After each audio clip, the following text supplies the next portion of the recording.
Cerca de 15 mil portugueses podem sofrer de doença inflamatória do intestino e a tendência é para aumentar. As causas são desconhecidas, podem envolver diversos fatores, uma tendência genética que, ao interagir com fatores ambientais, desencadeia uma resposta imunológica descontrolada e que provoca o processo inflamatório crónico intestinal. A doença de Crohn ou a colite ulcerosa apresentam sintomas diferentes deste problema. Hoje é Dia Mundial da Doença Inflamatória do Intestino. É nosso convidado o professor José Cotter, presidente da Sociedade Portuguesa de Gastroenterologia. Sr. professor, muito bom dia. Obrigada pela sua presença. É um problema que entre 7 mil e 15 mil portugueses, estima-se que este número seja um intervalo grande, porque de facto é difícil de diagnosticar e é difícil de haver também essa informação por parte dos doentes. Não é difícil, é sentir esses sintomas e alertar o médico. Isso é indispensável, não é? Sim, os números são um pouco maiores, calcula-se que sejam cerca de 20 mil portugueses.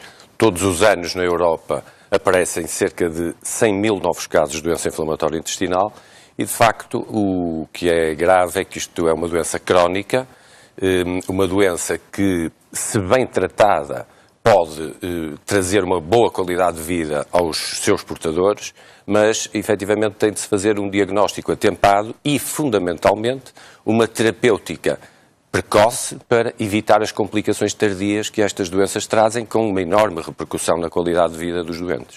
Isso aí só os doentes é que podem fazer, não é? Só eles é que podem reportar essas alterações, porque são os primeiros a sentir.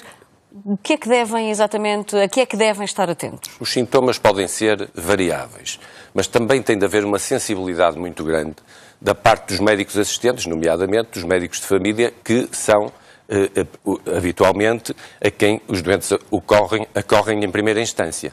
Os sintomas são, como disse, variáveis, podem se traduzir por cansaço, diarreia, dor abdominal, emagrecimento, anemia e, em função disso, podem ser pedidos determinados exames complementares que permitem chegar ao diagnóstico. Uma vez o diagnóstico feito ou uma forte suspeita diagnóstica, estes doentes têm de ser referenciados a consultas de gastroenterologia, porque, de facto, isto é uma doença de especialidade, que tem uma dependência muito grande, quer para a parte diagnóstica, quer para a parte terapêutica também, dos exames endoscópicos, e aí, nessas consultas de gastroenterologia, então, pode-lhes ser prescrita uma terapêutica adequada, e hoje existem medicamentos recentes com uma eficácia muito mais elevada quando comparados com os medicamentos que havia anteriormente, e evitamos dessa forma não só complicações graves posteriores. Basta dizer que um doente com doença de Crohn ao longo da sua vida tem 70% de probabilidade de vir a ser operado,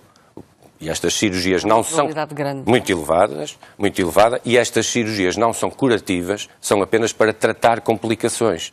E, portanto, um dos objetivos é exatamente evitar estas complicações, através destas terapêuticas adequadas que hoje existem. E são terapêuticas fáceis para os doentes, acessíveis para os doentes? Pois, esse é um dos grandes problemas neste momento em Portugal, porque estes doentes não são tratados de uma forma igual à de outro tipo de doentes, nomeadamente doentes reumatológicos ou doentes dermatológicos, que precisam das mesmas terapêuticas. Estamos a falar de medicação biotecnológica. E esses doentes reumatológicos e dermatológicos têm uma acessibilidade a esses medicamentos desigual, porque é mais fácil, do que os doentes com doença inflamatória intestinal.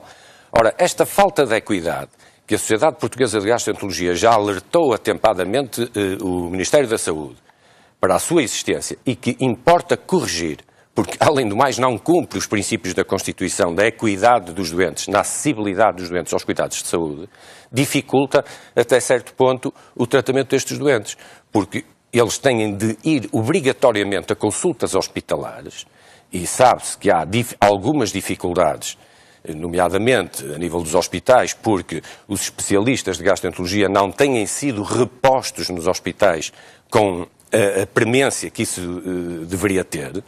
Portanto, há médicos que saem dos hospitais e não são substituídos e, portanto, isto há cada vez mais dificuldades e obrigar estes doentes a ir a consultas hospitalares para obter a medicação adequada não é correto, e menos correto ainda quando sabemos que doentes de outras patologias que precisam dos mesmos medicamentos têm a facilidade de as obter junto dos seus médicos especialistas, não obrigatoriamente nos hospitais. Os responsáveis já foram contactados? Qual é que foi a resposta? A resposta foi sensivelmente nula. Há mais de um ano que a tutela foi alertada para esse problema e até ao momento não houve nenhuma alteração. O que se pede é que haja um patamar de igualdade, apenas isso, um patamar de igualdade entre os doentes com doença inflamatória intestinal, os doentes com doenças reumatológicas e os doentes com doenças dermatológicas que precisam, nomeadamente, da terapêutica biológica. O que é que a sociedade vai fazer neste dia? A sociedade tem uma preocupação enorme em várias frentes face à doença inflamatória intestinal. Em primeiro lugar, uma atualização permanente dos profissionais de gastroenterologia, porque esta doença é uma doença gastroenterológica por excelência. Portanto, isto tem sido um ponto de honra na Sociedade Portuguesa de Gastroenterologia, ter, face à evolução que tem havido do ponto de vista da abordagem da doença inflamatória intestinal, ter os seus profissionais completamente atualizados.